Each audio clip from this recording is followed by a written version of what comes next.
तो जैसे ये रॉड का हम डिस्कस कर रहे हैं, थिन रॉड का अगर एक्सिस उसके अंदर से ही होके जा रही है तो कितना आएगा moment of inertia of thin rod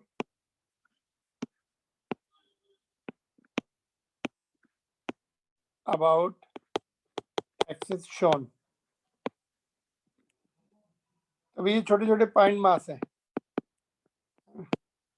point mass से अगर एक्सिस जाती है तो जीरो हो जाता है। ये आई वाई कर लो चलो,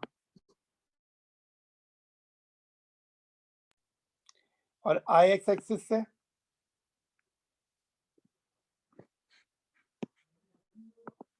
परपेंडिकुलर एक्सिस से कितना होता है, axis I y and I x, axis I y and I x. तो आई एक्स परपेंडिकुलर एक्सिस है, परपेंडिकुलर एक्सिस से 1/12 ml स्क्वायर होता है, ठीक है। परपेंडिकुलर एक्सिस से अगर ये रॉड इस एक्सिस से ऐसे घूमेगी तो 1/12 ml स्क्वायर। परपेंडिकुलर एक्सिस होने चाहिए, दोनों आपस में परपेंडिकुलर होने चाहिए, एक्सिस एंड रॉड, तो 1/12 ml स्क्वायर होता है। चाहे वो रॉड हॉरिजॉन्टल हो चाहे वर्टिकल हो, एक्सिस के परपेंडिकुलर घूमना चाहिए। इसमें ऐसे घूमेगी तो पॉइंट मास जैसे हो जाएंगे वो, है ना। अरे देव तुम लोग समझ रहे कि नहीं? हाँ sir.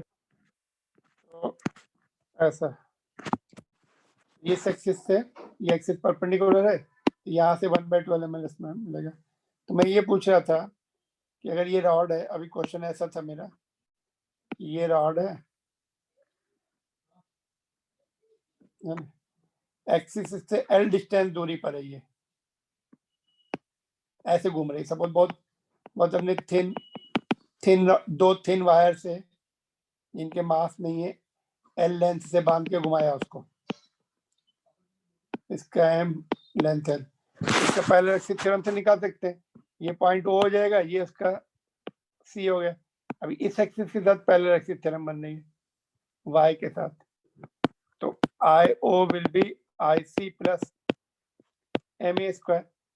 I C is Y, ये जीरो हो गई, वाई एक्सिस है ना, उससे तो जीरो अभी हमने निकाला ये वाला, देखो plus mass of the rod, A कितना है, ये डिस्टेंस एल है, तो एम एल स्क्वायर जो भी डिस्टेंस होगा।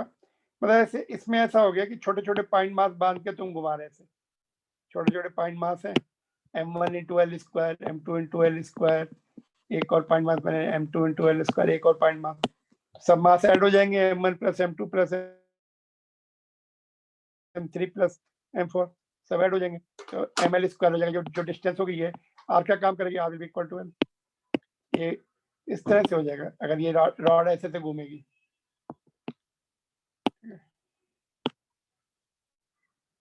तो in other word you can use as a छोटे छोटे पॉइंट मास एंड ऐसे थ्रेड से बने और घूम रहे हैं, m1 into l square plus m2 into l square plus m3 into l square, तो सब एल स्क्वायर कॉमन आ जाएगा, m1 plus m2 plus m3 तुम्हारा वो हो जाएगा, क्या बोलते हैं, टोटल मास हो जाएगा, ml स्क्वायर हो जाएगा, ठीक है।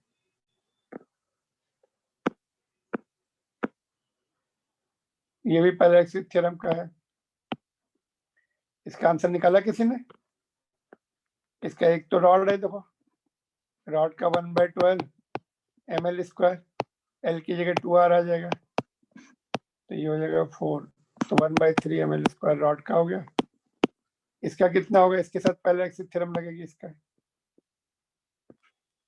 स्फीयर का कितना होता है 2/5 ml स्क्वायर, अभी हमने एनसीईआरटी बुक वाला भी किया था। ये डिस्टेंस कितनी हो जाएगी, तो ये 2r हो जाएगी, बिकॉज आधी r है, ये भी r है, तो स्फीयर का कितना हो जाएगा, इसका जो पहले एक्सिस थ्योरम लगा दो, I is equal to I C plus M A square, ये आई सी कितना हो गया 2/5 mr square plus m into 2r square, तो ये कितना हो गया 4 इंटू 5 22/5 हो जाएगा। तो I will be I1 plus I2 plus I3, I1 square का ही हो जाएगा 22/5 प्लस रॉड का कितना आ रहा है 1/3, कितना निकाला हमने, रॉड का हो जाएगा I rod will be 1/12 m into 2r square, ये 1/3 mr स्क्वायर, तो 1/3 प्लस इसका भी 2/5 आ जाएगा 22/5 mr स्क्वायर, तो इसका कितना आ रहा है एलसीएम देखो 15, ये 66, ये कितना आ रहा है 5, ये भी 66, तो ये कितना हो जाएगा 66 प्लस 66 120 132 137 हो जाएगा, ठीक है। तो ये हो गया ऑप्शन नंबर ए। 3 बॉडीज हैं, 2 स्फीयर 1 रॉड, तीनों को अलग अलग निकाल के ऐड कर लो। रॉड का तो 1/12 ml स्क्वायर है, एल इन्होंने रॉड की 2r दे दी लेंथ पूरी, एल की जगह 2r पुट कर दिया, और इसका इसके पैरेलल एक्सिस थ्योरम से निकाल लिया, एक का दूसरे का भी उतना ही होगा, वो डायरेक्ट लिख दिया हमने 22/5 ml। ऑलराइट, तो ये था पैरेलल एक्सिस थ्योरम से। देखो ये भी पैरेलल एक्सिस थ्योरम से है,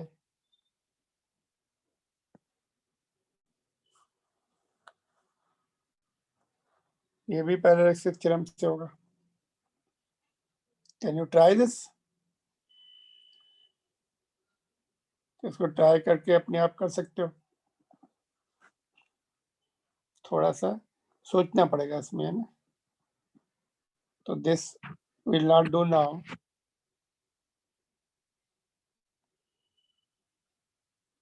but you can try it at home. इसको लिख लो या स्नैपशॉट ले लो, ट्राई करो, ऑप्शन सारे सामने हैं, one of the option will match if you apply the parallel axis theorem properly, ठीक है।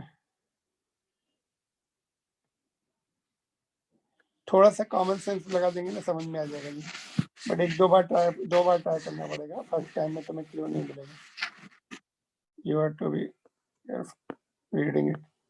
Now theorem of perpendicular axis पढ़ ले।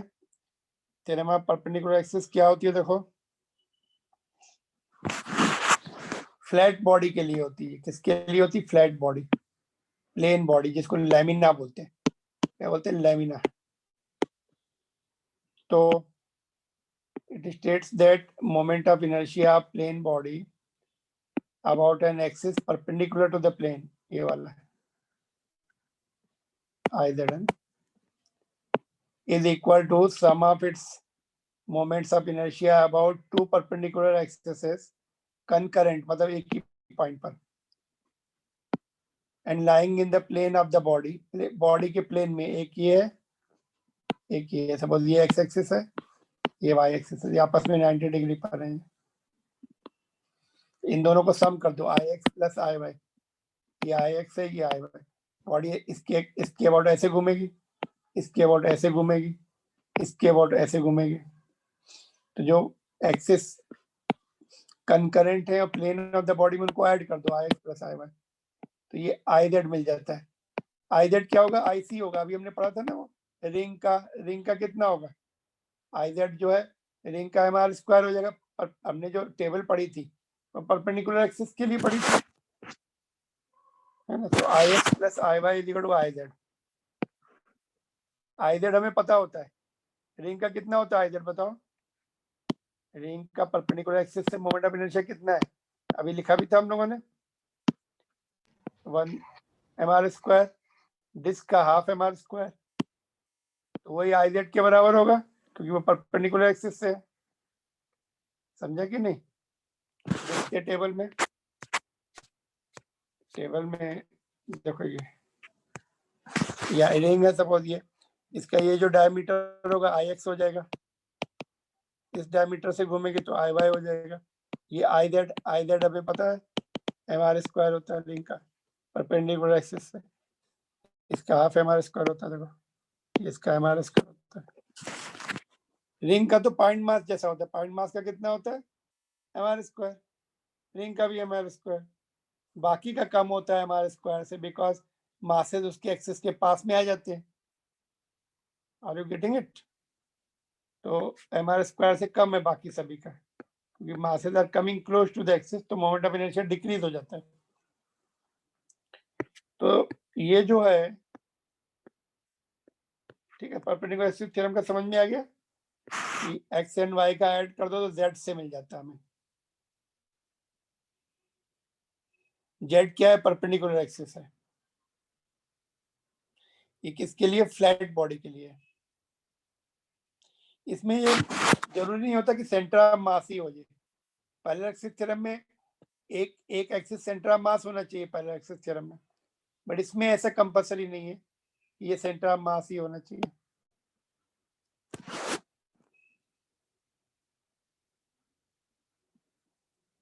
ठीक है, तो इसके कहाँ लगाएंगे? इस क्वेश्चन में लगाएंगे। देखो ये वाला है, what is the moment of inertia of disc about one of its diameter, यहाँ पे लगाएंगे हम।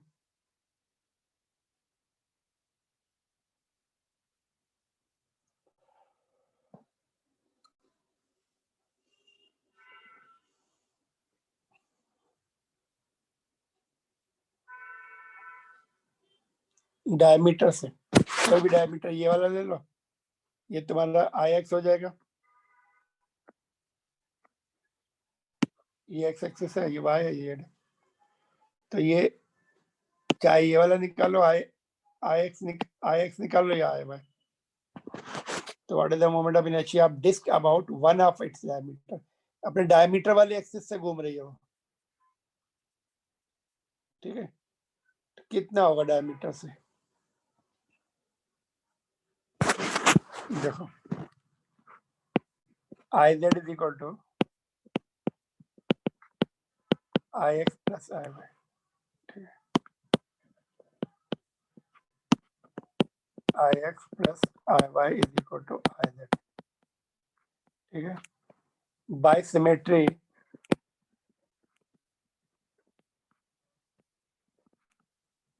आई X will be equal to I Y, चाहे किसी भी डायमीटर से घूमे, इससे घूमे या इससे घूमे या तीसरा कोई डायमीटर इससे घूमे या इससे घूमे, कोई भी डायमीटर से घूमे तो एक ही आना चाहिए कि नहीं आना चाहिए? यूनिफॉर्म डिस्क है, एनी डायमीटर से सेम आएगा।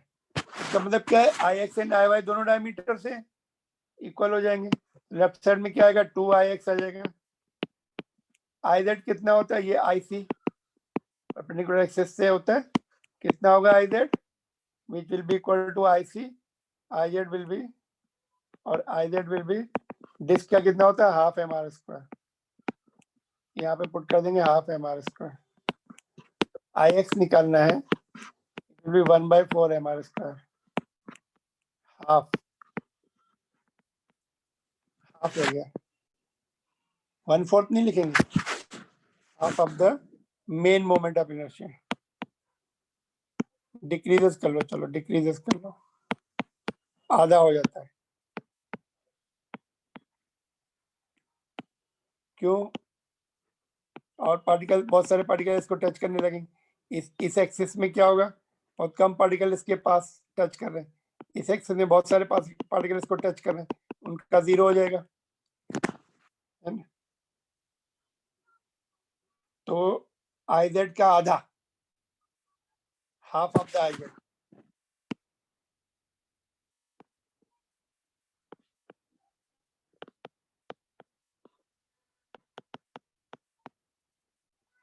डायमीटर से हाफ हो जाएगा। रिंग में जो है आई जेड कितना होता है? एम आर स्क्वायर, तो डायमीटर से कितना हो जाएगा? Repeat for diameter, I mean for ring, uniform ring.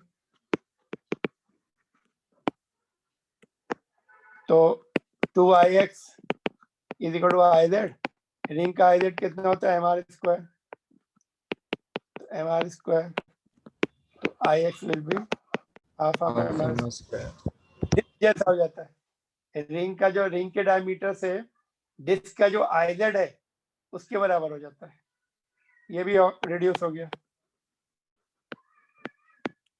है ना?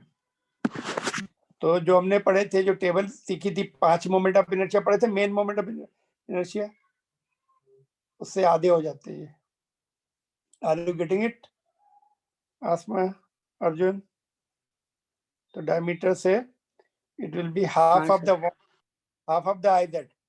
आईजेड ही है ये सब, देखो ये वाले जो हमने पढ़े आईजेड है ये। इसमें भी केवल दो ही तो है, फ्लैट बॉडी दो ही है, बाकी के लिए तो ये लगेगा ही नहीं।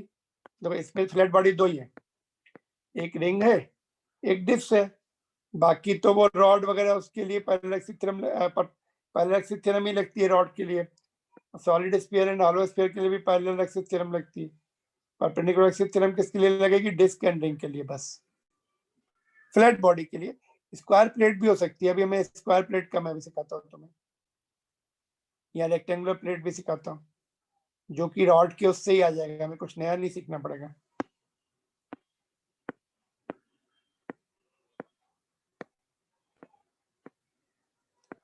ठीक है, देखो ये क्वेश्चन इंपॉर्टेंट है, सोच समझ के इसका आंसर दो। What is the moment of inertia of the ring about the tangent to the circle of the ring? Circle का टेंजेंट है ये, ऐसे बोल सकते हैं, tangent axis is tangential and in the plane of the ring. Ring का जो plane है ये उसके उसी में परपेंडिकुलर भी होती है ना, जैसे ये क्या थी, ये परपेंडिकुलर, ये भी तो टेंजेंट थी पहले जो हमने सीखा था। यहाँ पे देखो ये भी तो टेंजेंट है,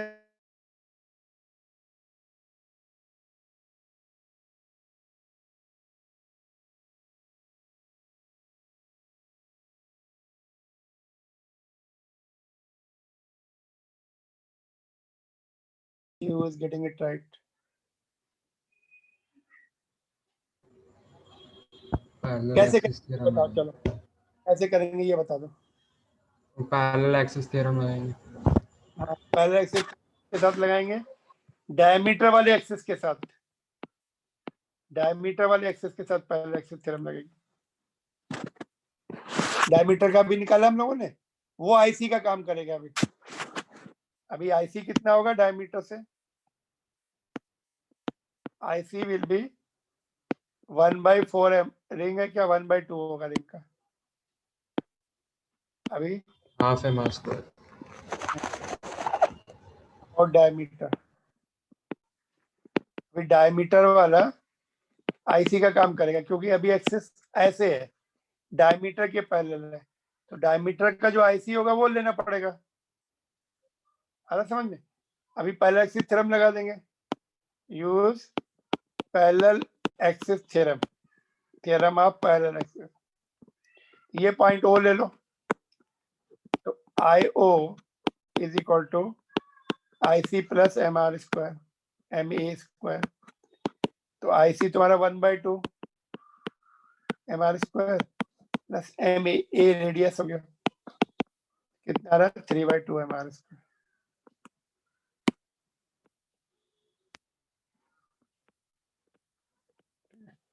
इसके साथ पैरेलल एक्सिस थ्योरम लगेगा, ये दोनों पैरेलल है। तो डायमीटर से कैसे निकाला हमने? परपेंडिकुलर एक्सिस थ्योरम से निकाला, फिर टेंजेंशियल लाइन से in the plane of the ring, फिर से पैरेलल एक्सिस थ्योरम लग गई इन दोनों के बीच में। दोनों एक्सिस यूज हो गए ना, पहले परपेंडिकुलर एक्सिस थ्योरम से डायमीटर से निकाल लिया, जो कि हमने यहाँ पे निकाला ना, ये देखो। फिर टेंजेंट से निकालना है तो पैरेलल एक्सिस थ्योरम से निकाल लिया। आ गया समझ में? बोलो इसमें आसमान, अर्जुन पूछ लो इसमें अगर कुछ पूछना है तो।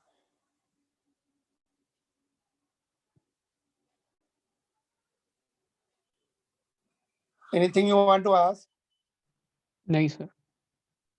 समझ में आ गई अच्छे से? अगर कॉम्पिटिटिव एग्जामिनेशन में जाना है तो ये आना चाहिए, but board point of view से इन्होंने पैरेलल एक्सिस थ्योरम लगा हटा दिए हैं, बट फिर भी आगे चैप्टर में भी हमें ये आते हैं किसी न किसी में, तो हमें सीखना जरूरी होता है। बीच के टॉपिक हटाने से रिस्क होता है, आगे काम आएंगे तो फंस जाते हैं हमारे हाथ, इसलिए मैं तुम्हें सिखा रहा हूँ दोनों। जो लास्ट वाले टॉपिक है जो आगे काम नहीं आते उसको हम होल्ड कर सकते हैं थोड़ा, चलो उसको बाद में पढ़ लेंगे। ठीक है, तो देखो इस ऐसा ही क्वेश्चन ये आया था, देखो ये वाला सेम है बिल्कुल। तो अगर हम थोड़ा कॉमन सेंस लगा ले तो बिना सॉल्व करके निकाल सकते हैं। कॉमन सेंस लगा सकते हैं क्या? थोड़ा बहुत लगा सकते हैं, हो सकता है कभी कभी फेल भी हो जाता है। इसका भी 3/2 होना चाहिए ना, तो 3 केवल इसी में दिख रहा है बस, तो ये वाला आंसर हो सकता है। इसमें क्या है, मास नहीं दिया उन्होंने, क्या दिया है, लीनियर मास डेंसिटी, मतलब 1 मीटर का मास दिया है। तो मास 1 मीटर का है, देखो ये 3/2 है, मास 1 मीटर का है। कितनी लेंथ थी वायर की? लेंथ एल सी, उसी को राउंड करके बनाया। तो 1 मीटर का मास रो है, तो एल मीटर का एल रो हो जाएगा। रेडियस एल, लेंथ को 2πr बना दिया, सरकमफ्रेंस में कन्वर्ट कर दिया, तो रेडियस इज L/2π। यहाँ पे L/2π का स्क्वायर डाल देंगे, तो ये आंसर आ जाएगा। ठीक है, ये क्वेश्चन जेई का है, उन्होंने मास भी नहीं दिया, बस ये बोला कि लेंथ एल वायर को हमने सर्कल लूप में बना दिया, टेंजेंट से मोमेंट ऑफ इनर्शिया निकालो। तो मास, लीनियर मास डेंसिटी क्या होती है? रो, 1 मीटर की होती है, तो एल मीटर की रो इनटू एल हो गई मास। रेडियस भी L is equal to 2πr से रेडियस भी निकाल के पुट कर दिया, तो ये वाला आंसर आ जाता है। तो जेई एडवांस का क्वेश्चन था, ये आसान था, इसी में पुट कर देंगे वैल्यू।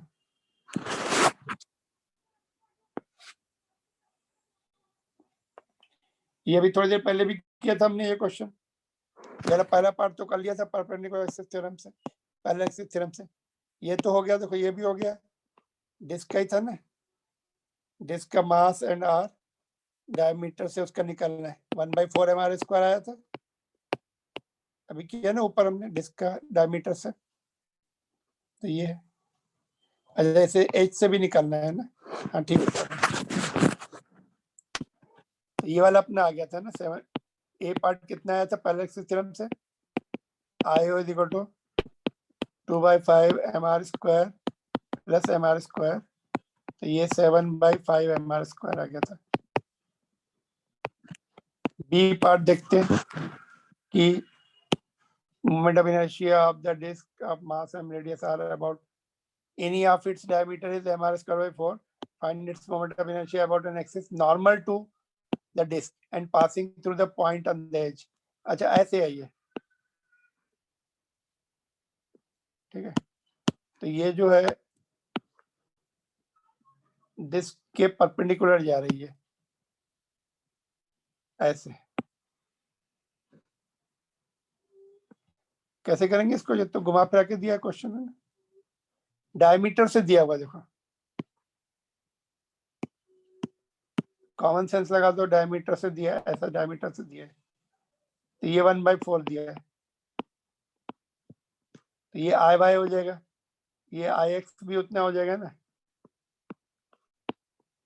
IZ इससे IZ डबल होता है उसका, तो IZ will be 2 times of 1/4 mr², तो 1/2 mr² हो जाएगा। फिर पैरेलल एक्सिस थ्योरम से ये